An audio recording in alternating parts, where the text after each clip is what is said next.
Welcome to the lecture. हमारा चल रहा है हाईवे, जिसमें हाईवे और we can say transportation engineering. ठीक है, इसमें हम पढ़े हमारी पेवमेंट बनाते हैं। ठीक है, उसमें हम क्या क्या यूज़ करते हैं। पेवमेंट में हमारा सबसे जो बेस होता है वो हमारा क्या होता है, सब ग्रेड होता है। ठीक है, उसके ऊपर जो हम लेयर्स होती हैं, ठीक है, उसमें हमारा एग्रीगेट रहता है और हमारा क्या रहता है, बिट्यूमिन रहता है। ठीक है, जो हमारी अपर लेयर होती हैं। तो हम पढ़े हमारी पेवमेंट मटेरियल में जो हमारा एग्रीगेट होता है वो क्या होता है। ठीक है, उसकी प्रॉपर्टीज़ क्या क्या होती हैं इस लेक्चर में हम डिस्कस करेंगे। तो जो एग्रीगेट है वो एक कलेक्टिव टर्म है। ठीक है, एग्रीगेट क्या है, एक कलेक्टिव टर्म है जो कि मिनरल मटेरियल्स के लिए यूज़ की जाती है। ठीक है, एग्रीगेट हम किस किस को बोल सकते हैं। एग्रीगेट जो यूज़ की जाती है टर्म, वो एक कलेक्टिव टर्म है। कलेक्टिव मतलब कुछ चीज़ों के लिए यूज़ की जाती है जो कि मिनरल मटेरियल्स होते हैं। ठीक है, मिनरल मटेरियल्स होते हैं जैसे हमारी सैंड, ग्रेवल और क्रस्ड स्टोन। ठीक है, इन सब के लिए कलेक्टिवली इनके लिए एक टर्म यूज़ कर लेते हैं जिसको हम बोलते हैं एग्रीगेट। ठीक है, ये भी एग्रीगेट में आता है, ये भी और ये भी हमारा। अब नेक्स्ट क्या है हमारे एग्रीगेट में क्या क्या आते हैं, हमारी सैंड, ग्रेवल और हमारे क्रस्ड स्टोन्स आते हैं। ठीक है, प्लस बाइंडिंग, इन एग्रीगेट्स को बाइंड करने के लिए, ठीक है, ये जो हमारे एग्रीगेट्स हैं इनको बाइंड करने के लिए हमें क्या क्या चाहिए होता है, वाटर, पोर्टलैंड सीमेंट या लाइम, या फिर हम कह सकते हैं हमारा बिटुमेन, है ना। अगर हम एग्रीगेट के साथ बाइंडिंग मटेरियल्स मिला देते हैं तो हमारा क्या बन जाता है, बिट्यूमिनस कंक्रीट और हमारा पोर्टलैंड सीमेंट कंक्रीट। क्योंकि हमने क्या यहाँ पे पोर्टलैंड सीमेंट और लाइम मिक्स करा है हमारे एग्रीगेट के साथ, तो हमें हमारे बिट्यूमिनस कंक्रीट और पोर्टलैंड सीमेंट कंक्रीट मिल जाएंगे। ठीक है, तो ये किस लिए है यहाँ पे कि हमारे एग्रीगेट के साथ अगर हम बाइंडिंग मटेरियल्स मिला देते हैं, ठीक है, बाइंडिंग कंपोनेंट्स मिलाते हैं, वाटर, पोर्टलैंड सीमेंट, तो हमारा हमें बिट्यूमिनस कंक्रीट और पोर्टलैंड सीमेंट मिल जाता है। अगर हम बात करें बाय वॉल्यूम, ठीक है, तो हमारे बिट्यूमिनस कंक्रीट में 92 to 96% एग्रीगेट होता है। ठीक है, बाय वॉल्यूम बात करें तो 92 to 96% एग्रीगेट होता है बिट्यूमिनस कंक्रीट में, और 70 to 80% एग्रीगेट होता है हमारा पोर्टलैंड सीमेंट कंक्रीट में। ठीक है, अब बात करें हम हमारी डिजायरेबल प्रॉपर्टी। नेक्स्ट ये हमारी डिजायरेबल प्रॉपर्टी किसकी, डिजायरेबल प्रॉपर्टी ऑफ एग्रीगेट। जो हम हमारी एग्रीगेट यूज करेंगे पेवमेंट में, उसकी क्या क्या प्रॉपर्टी होनी चाहिए। ठीक है, सबसे पहले बात करते हैं हम स्ट्रेंथ की। देखो स्ट्रेंथ की, तो जो हमारा जब हमने रोड की ये हमारी रोड पेवमेंट है। ठीक है, तो रोड पेवमेंट की जो टॉप लेयर है, इस पे जो एग्रीगेट रहते हैं, जो हमारे टॉप लेयर पे एग्रीगेट होते हैं, वो उनमें स्ट्रेस होता है। ठीक है, वो स्ट्रेस उनमें बहुत ज़्यादा स्ट्रेस आती है, लोड लगता है, तो ये स्ट्रेस इनमें होती है। किसकी वजह से, क्योंकि व्हील एक्शन होता है यहाँ पे, जो यहाँ पे हमारा व्हीकल मूव करेगा, उसकी वजह से व्हील का जो एक्शन होगा वो इन पे आएगा, इनमें क्या होगी, स्ट्रेस जनरेट होगी। हाई क्वालिटी पेवमेंट में जो एग्रीगेट होना चाहिए, अगर हमें हमारी पेवमेंट की क्वालिटी जो रखनी है, ये हमारी पेवमेंट है, इसकी जो हमें क्वालिटी रखनी है, अगर हमें इसकी क्वालिटी हाई रखनी है, तो हमारा एग्रीगेट के पास क्या क्या होना चाहिए, उसके पास हाई रेसिस्टेंस होना चाहिए क्रशिंग के अगेंस्ट। कहने का मतलब है अगर ये क्रश हो रहे हैं तो रेसिस्ट करें खुद को क्रश के अगेंस्ट, इतनी जल्दी क्रश ना हो जाए। ठीक है, क्रशिंग के अगेंस्ट, और ये क्या कर सके, ये इन स्ट्रेसेस को ले सके जो कहाँ से आ रही है, हमारी ट्रैफिक व्हील लोड से आ रही है। ठीक है, हाई रेसिस्टेंस टू क्रशिंग और विदस्टैंड कर सके the stress due to traffic wheel load, जो ट्रैफिक व्हील लोड से स्ट्रेसेस आ रही हैं, इनको स्ट्रेस को ले सके। ठीक है, और रेसिस्टेंस दे सके क्रशिंग के अगेंस्ट, तो वो हमारी हाई क्वालिटी पेवमेंट में एग्रीगेट जो होनी चाहिए उनके पास ही क्वालिटी होनी चाहिए। ठीक है, तो हमारी स्ट्रेंथ जो आती है, वो जो हमारी टर्म है वो किससे रिलेट करती है, हमारी क्रशिंग से। ठीक है, कितना हमारा स्टोन क्रशिंग में रेसिस्टेंस दे रहा है, वो क्या बताता है, हमारा स्ट्रेंथ बताता है। ठीक है, अब आते हैं हम हमारी हार्डनेस पे कि हमारी हार्डनेस क्या होती है। स्ट्रेंथ हो गया। ठीक है, अब बात करते हैं हमारी हार्डनेस की। जो एग्रीगेट यूज होते हैं सरफेस कोर्स में, जो हमारा ऊपर वाला कोर्स होता है, वही टॉप लेयर हम कह सकते हैं। ठीक है, तो जो हमारे इसमें एग्रीगेट यूज होते हैं टॉप सरफेस में, कांस्टेंट रबिंग एक्शन होता रहता है इन पे। देखो यहाँ पे व्हील लोड है, तो जो हमारे व्हीकल्स हैं वो बार बार आते जाते रहते हैं, तो ये जो यहाँ वाले एग्रीगेट होते हैं इन पे रबिंग एक्शन होता है बार बार, क्योंकि कांटेक्ट जो होता है हमारे व्हील लोड का इन वाले एग्रीगेट के साथ मैक्सिमम टाइम में आएगा। जो नीचे वाली लेयर होंगी हमारी, उनके साथ हमारा कांटेक्ट इतना नहीं होगा, हमारे व्हील लोड का तो कांटेक्ट होगा नहीं उनके साथ, उनमें तो सिर्फ डिस्ट्रीब्यूशन होता है लोड का। तो यहाँ पे जो एग्रीगेट होगा टॉप सरफेस पे, जो व्हील होता है उसका एक्शन बार बार आता है इस पे, रबिंग एक्शन बार बार, जब हमारी फ्रीक्वेंसी होती है, ठीक है, रिपीटेशन होता है हमारा व्हील का, तो उस पर रबिंग एक्शन होता है। तो कांस्टेंट रबिंग और एब्रेजन होता है, ठीक है, रबिंग और इसे कह सकते हैं एब्रेजन। तो हमारा जो एग्रीगेट होना चाहिए वो हार्ड होना चाहिए, इतना हार्ड इनफ टू रेसिस्ट, ताकि रेसिस्ट कर सके एब्रेजिव एक्शन को। तो हमारी हार्डनेस की टर्म किससे रिलेट करती है, हमारी एब्रेजिव एक्शन से, ठीक है। ये इंपॉर्टेंट है कि हमारी टर्म किससे रिलेट करती है, ताकि हम डायरेक्ट डेफिनेशन में लिख सकें कि जितना एब्रेसिव एक्शन लेगा उसमें मतलब वो विदस्टैंड कर सकता है, उतना ही ज़्यादा हमारी हार्डनेस होती है। तो जो हमारे स्टील टायर हैं वो सीवियर एब्रेसिव एक्शन देते हैं, क्योंकि जो हमारे रबर टायर हैं तो उनकी जो रबिंग या फिर एब्रेजन होगा उनका उतना ज़्यादा नहीं होता। जो हमारे स्टील के टायर होते हैं वो ज़्यादा रबिंग एक्शन देते हैं, सीवियर एब्रेसिव एक्शन होता है हमारे स्टील टायर की वजह से। अब हम बात करते हैं हमारी टफनेस की। Next is our toughness. Toughness क्या होता है, ये हमारा रेजिस्टेंस होता है एग्रीगेट का टू इम्पैक्ट। इसमें जो हमारी टर्म है, की टर्म्स हैं ये हमारी, ठीक है, जैसे कि हमारी टफनेस में की टर्म्स हो गई हमारी इम्पैक्ट, और हमारी हार्डनेस में की टर्म क्या है हमारी एब्रेसिव एक्शन, और हमारी स्ट्रेंथ में की टर्म है हमारी क्रशिंग, ठीक है। तो these are our key terms. Resistance of the aggregate to impact, impact के अगेंस्ट कितना हमारा एग्रीगेट रेसिस्ट कर रहा है, ठीक है, उसको क्या बोलते हैं, उसको बोलते हैं हम हमारी टफनेस।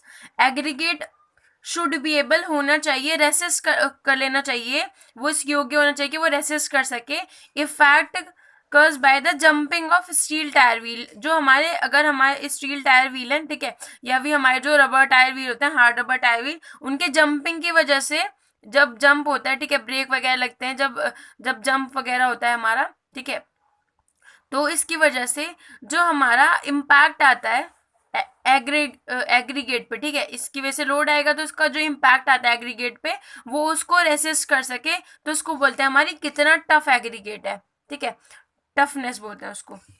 नेक्स्ट आती है हमारी शेप ऑफ एग्रीगेट। हमारी एग्रीगेट की शेप कैसी होनी चाहिए जो हम हमारी यूज करेंगे पेवमेंट में। तो अगर हम बात करें सेम एग्रीगेट के लिए, हमने कोई एक प्रॉपर, अगर हम बात करें किसी रॉक से जो हमने एग्रीगेट लिए हैं वो सेम ही पेरेंट मटेरियल के हैं, वो एक ही जगह से हैं, है ना, उनकी जो उनकी कंपोनेंट है एक तरीके से इक्वल है। सेम एग्रीगेट की बात करें तो पार्टिकल जो फ्लैकी और इलोंगेटेड होते हैं, ठीक है, लंबे लंबे जो होते हैं हमारे फ्लैकी टाइप, इलोंगेटेड टाइप, पतले पतले से, उनकी क्या होती है स्ट्रेंथ जो होती है वो लेस होती है, और उनकी ड्यूरेबिलिटी भी क्या होती है कम होती है, ठीक है, कम ड्यूरेबल होते हैं, उनकी स्ट्रेंथ भी कम होती है जो हमारे फ्लैकी और इलोंगेटेड होते हैं। अगर उन्हीं को इसी सेम रॉक के अगर हम क्यूबिकल और एंगुलर राउंडेड लें तो वो कंपैरेटिवली ज़्यादा अच्छे होते हैं, ठीक है। तो हमें हमारे फ्लैकी और इलोंगेटेड जो हमारे एग्रीगेट है उनको क्या करना होता है, हमें अवॉइड करना होता है, किसमें, जब हम हमारी पेवमेंट के लिए मटेरियल को चूज कर रहे हैं कि हमें कौन सा मटेरियल लेना है हमारा, तो हमें ये वाले अवॉइड करने हैं। नेक्स्ट है हमारा एडिशन विद बिट्यूमिन। अब हमारा बिट्यूमिन किसके साथ जल्दी से अट्रैक्ट हो जाता है, मतलब अटैच हो जाता है एक तरीके से कह सकते हैं। तो ये हमारा aggregate use in bitumen should have less affinity, उसकी एफिनिटी जो होनी चाहिए वो लेस होनी चाहिए पानी के साथ, as comparison to bituminous material. कहने का मतलब है उसकी पानी के साथ जो अट्रैक्टिव प्रॉपर्टी होनी चाहिए वो कम होनी चाहिए। देखो अगर ये हमारा यहाँ पे रिप्रेजेंट है, ये हमारा एग्रीगेट है, ठीक है। अब एग्रीगेट के बिट्यूमिन का काम क्या होता है, इनको बाइंड करना, है ना। बिट्यूमिन क्या करता है, अगर ये मैंने 3 एग्रीगेट लिए हैं तो ये जो ब्लैक ब्लैक डार्क लेयर दिखाई दे रही है ये बिट्यूमिन की लेयर है, जो कि इन तीनों एग्रीगेट को एक साथ हमारे जोड़े रखेगी, ठीक है, इनको एक साथ बाइंड करके रखेगी, ठीक है। पर अगर ऐसा हो कि ये जो बिट्यूमिन है, ये जो बिट्यूमिन की दिख रही है बिट्यूमिन है, बिट्यूमिन की लेयर है, ये हमारी वाटर के साथ ज्यादा एफिनिटी है इसकी, मतलब वाटर के साथ ज्यादा इसकी अट्रैक्शन है, तो क्या होगा, ये जो बिट्यूमिन है यहाँ से स्ट्रिप ऑफ हो जाएगा, ठीक है, ये पानी के साथ मिल जाएगा, घुल जाएगा आराम से, पानी के साथ चला जाएगा और यहाँ से हट जाएगा, तो क्या हो जाएगा एग्रीगेट अलग अलग हो जाएगा, है ना। तो हमारी जो हमारा बिट्यूमिन होना वो सॉरी एग्रीगेट होना चाहिए, ऐसा होना चाहिए उसकी लेफ्ट एफिनिटी हो वाटर के साथ। अगर ये पानी के साथ ज्यादा अट्रैक्ट कर रहा है तो ये बिट्यूमिन की स्ट्रिप को हटा देगा as comparison to bituminous material.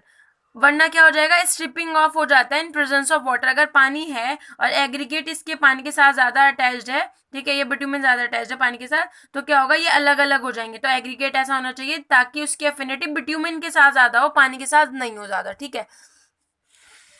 ये हो गई हमारी प्रॉपर्टीज ऑफ एग्रीगेट।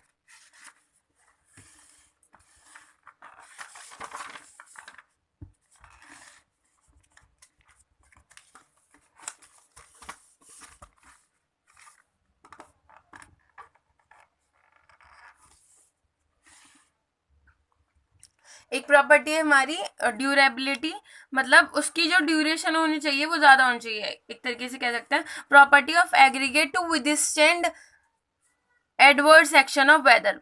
अलग अलग वेदर में वो मतलब जो हमारे वहां पे एक्शंस हो रहे हैं, ठीक है, सीवियर एक्शंस हो रहे हैं, एडवर्स एक्शंस हो रहे हैं, सीवियर कंडीशन में या एडवर्स कंडीशन में अलग अलग वेदर्स को वो विदस्टैंड कर ले एग्रीगेट। उसकी ऐसी प्रॉपर्टी होनी चाहिए, वो ड्यूरेबल है, ऐसा नहीं है बारिश हुई और बस गया हमारा एग्रीगेट, है ना। तो उसको क्या बोलते हैं, हम साउंडनेस बोलते हैं। मतलब अगर हमारी एडवर्स एक्शन को ले सके हमारे, ठीक है, एडवर्स एक्शन ऑफ वेदर को ले सके हमारा एग्रीगेट, तो उसको बोलते हैं साउंडनेस। अगर हमारी एग्रीगेट है, ठीक है, ये सह पा रहा है अलग अलग वेदर कंडीशन को, ठीक है, एडवर्स एक्शन को, तो एडवर्स एक्शन ऑफ वेदर को, तो उसको हम क्या बोलते हैं कि इसकी साउंडनेस है, ठीक है, ये साउंड है, ये वाला हमारा एग्रीगेट क्या है, साउंड है। तो एग्रीगेट क्या होना चाहिए, sound enough to withstand the weathering action, ताकि वो वेदरिंग एक्शन को मतलब ले सके। अब नेक्स्ट है हमारा बिट्यूमिन, ठीक है। बिट्यूमिन हमारा क्या होता है, कहाँ से आता है, और इसकी बात करेंगे, ठीक है। बिट्यूमिन क्या होता है, जो हमारा बिट्यूमिन, पहले भी देख लेते हैं बिट्यूमिन मटेरियल हम यूज कहाँ करते हैं। तो बिट्यूमिन मटेरियल जो होते हैं हमारे, जो हमारा है बिट्यूमिनस मटेरियल, वो वाइडली यूज होता है रोड कंस्ट्रक्शन में और हमारी मेंटेनेंस में, ठीक है। अब सोर्स ये आता कहाँ से है, मोस्ट कॉमन सोर्स जो है हमारा बिट्यूमिन का वो होता है हमारा पेट्रोलियम क्रूड ऑयल जो होता है, ठीक है, पेट्रोलियम क्रूड। ऑल्सो फाउंड, ये हमारा रॉक एसफॉल्ट के फॉर्म में भी मिलता है, ठीक है, लेक एसफॉल्ट की फॉर्म में भी मिलता है कुछ पार्ट्स ऑफ यूरोप में, कुछ कुछ जगह हमारा रॉक एसफॉल्ट और लेक एसफॉल्ट के रूप में भी मिलता है हमारा, ठीक है। पर जो हमारा मोस्ट कॉमन सोर्स है वो क्या है, हमारा पेट्रोलियम क्रूड, ठीक है, जो हमारा कच्चा तेल कह सकते हैं एक तरीके से, पेट्रोलियम इंडस्ट्री के बाद में बाय प्रोडक्ट से मिलता है हमें। अब हमारे इंडिया में सिर्फ आसाम में हमारा थोड़ा बहुत बिट्यूमिन देखने को मिलता है, दिग्बोई में, वरना इंडिया का जो एंटायर बिट्यूमिन है वो हमारा इम्पोर्टेड क्रूड की फॉर्म से आता है, ठीक है, वो हमारा इम्पोर्टेड क्रूड होता है, वहां से उसके थ्रू आता है हमारा बिट्यूमिन, जो भी हमारे इंडिया में यूज होता है।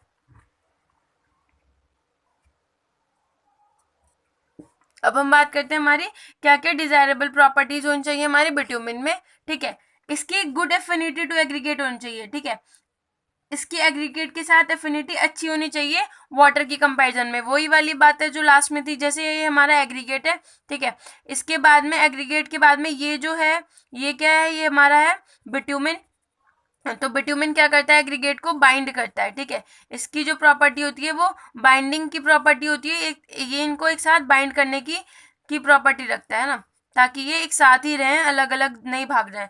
अभी अगर गुड एफिनिटी है एग्रीगेट के साथ बिट्यूमिन की तो सही है, बॉन्डिंग इनकी अच्छी है तो सही है। अगर क्या हो जाता है, यहाँ पे पानी है, बारिश हो जाती है और इस बिट्यूमिन की एफिनिटी पानी के साथ हो जाएगी तो भी ये स्ट्रिप ऑफ हो जाएगा। अगर एग्रीगेट की एफिनिटी वाटर के साथ हो जाएगी तो भी ये स्ट्रिप ऑफ हो जाएगा, और हमें वो नहीं चाहिए। हमें ऐसा नहीं चाहिए कि खाली हमारा एग्रीगेट पड़ा है और जो हमारा बिट्यूमिन है वो गायब हो गया थोड़ी दिन बाद, है ना, ऐसा नहीं चाहिए। तो हमारा जो डिजायरेबल प्रॉपर्टी में है, हमारी गुड एफिनिटी होनी चाहिए एग्रीगेट के साथ, किसकी, बिट्यूमिन की।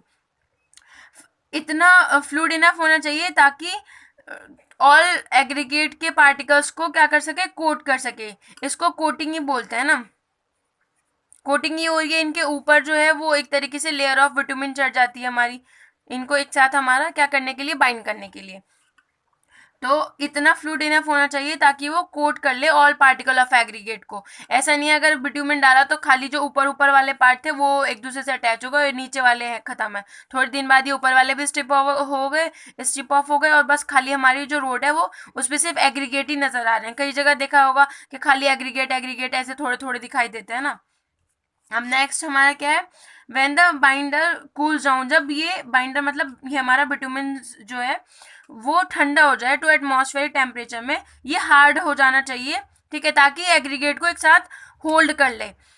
जब हम इसको क्या करते हैं, जब हम इसको डालते हैं तो इसको हीट अप करके डालते हैं, ठीक है, इसकी विस्कोसिटी ज़्यादा होती है, पर जब ये डल जाता है उसके बाद में इसकी विस्कोसिटी इंक्रीज हो जाती है, जैसे टाइम हमारा इंक्रीज होता है और फिर क्या हो जाता है ये हार्ड हो जाता है ताकि सारे एग्रीगेट को होल्ड कर ले। तो प्रॉपर कूल डाउन के टेम्परेचर पे ये क्या हो जाना चाहिए, एटमॉस्फेरिक टेम्परेचर हो जाना चाहिए, cool down to atmospheric temperature, और शुड हार्डन टू होल्ड, और इतना हार्ड हो जाना चाहिए ताकि ये होल्ड कर सके हमारे एग्रीगेट्स को, है ना।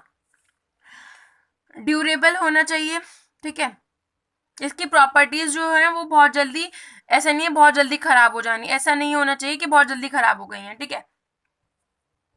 इसकी जो विस्कोसिटी कैरेक्टरिस्टिक है वो एक कांस्टेंट रेंज ऑफ टेम्परेचर में काम करने चाहिए, ठीक है, जहाँ पे हमारी रोड है वहाँ पे एक तरीके से, ठीक है, reasonable constant with in the range of temperature, एक कांस्टेंट, ऐसा नहीं होना चाहिए कि टेम्परेचर बढ़ा तो विस्कोसिटी इतनी बढ़ गई कि बहा फिर रहा है, वो बाहर जा रहा है हमारा पूरा एग्रीगेट, और टेम्परेचर डाउन हो तो इतना बहुत ज़्यादा हार्ड हो गया, रोड बहुत ज़्यादा हार्ड हो गई, ठीक है। तो विस्कोसिटी जो होनी चाहिए वो एक टेम्परेचर की रेंज में थोड़ा मेंटेन होनी चाहिए।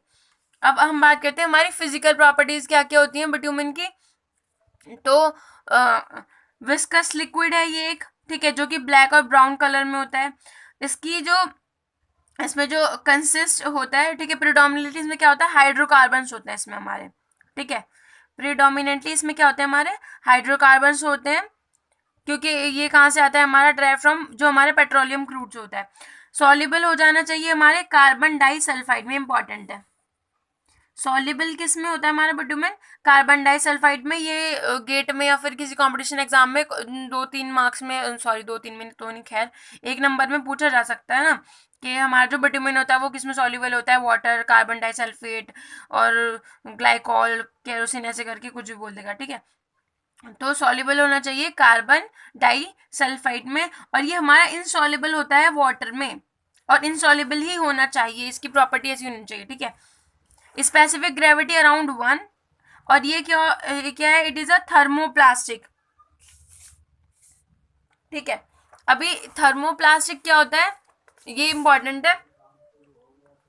थर्मोप्लास्टिक मतलब क्या है, it became soft on heating, जब हम इसको हीट करेंगे तो ये क्या हो जाए, जब हम यहाँ पे टेम्परेचर देके इसको, यहाँ पे हमने क्या कर रहे हैं, इसको बर्नर लगा दिया हमने, ये है ना, इसको क्या कर रहे हैं, हीट कर रहे हैं, तो it became soft on heating and in the reverse process became hard on cooling. और क्या हो जाए, जब हमने हीट कर लिया तो कूल के बाद में रिवर्स, जब क्या हो जाए, heating on the reverse process became hard on cooling, और जब इसकी कूलिंग हो जाए तो वापस हार्ड हो जाए, ठीक है। इसको बोलते हैं थर्मोप्लास्टिक प्रॉपर्टी, कि हमने इसको हीट किया तो ये हमारा क्या हो जाएगा, सॉफ्ट हो जाएगा, और जब रिवर्स प्रोसेस होगी, कूलिंग होगी, तो ये क्या हो जाएगा हमारा, हार्ड हो जाएगा।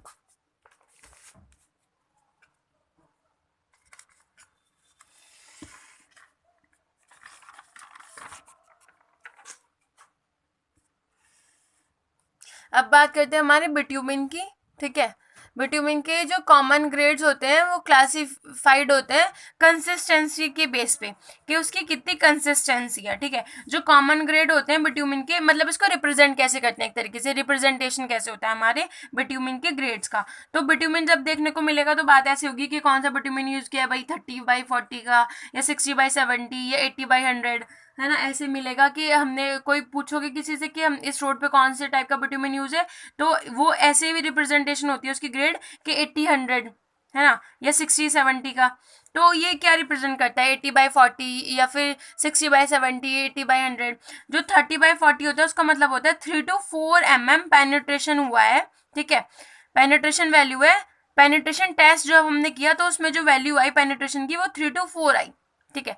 जो 60/70 होता है उसका मतलब होता है 6 to 7 mm पेनिट्रेशन वैल्यू आई है, ओके। और जो हमारा 80 to 100 होता है उसका मतलब क्या है, 8 to 10 mm हमारी पेनिट्रेशन वैल्यू है किसमें, पेनिट्रेशन टेस्ट में। तो इससे पता चल रहा होगा सबसे ज्यादा कंसिस्टेंसी किसकी होगी, कंसिस्टेंसी किसकी होगी जिसमें पेनिट्रेशन क्या हो रहा है हमारा, कम हो रहा है। तो सबसे ज्यादा कंसिस्टेंसी जो होती है वो 30/40 की होती है हमारे बिट्यूमिन की, ठीक है। अब बिट्यूमिन हमारा ये ग्रेडेड किया जा सकता है विस्कोसिटी के बेसिस पे भी, ठीक है। जैसे कि V10 ग्रुप, विस्कोसिटी ग्रुप 10, ठीक है। ये हम विस्कोसिटी टेस्ट में पढ़ेंगे कि कैसे Vg10 क्या होता है, Vg9, Vg8। तो जो हमारा 8/100 होता है वो बिलोंग करता है Vg10 ग्रुप से, ठीक है। इस लेक्चर में इतना ही। नेक्स्ट लेक्चर में हम पढ़ेंगे हमारा cutback bitumen. Thank you so much.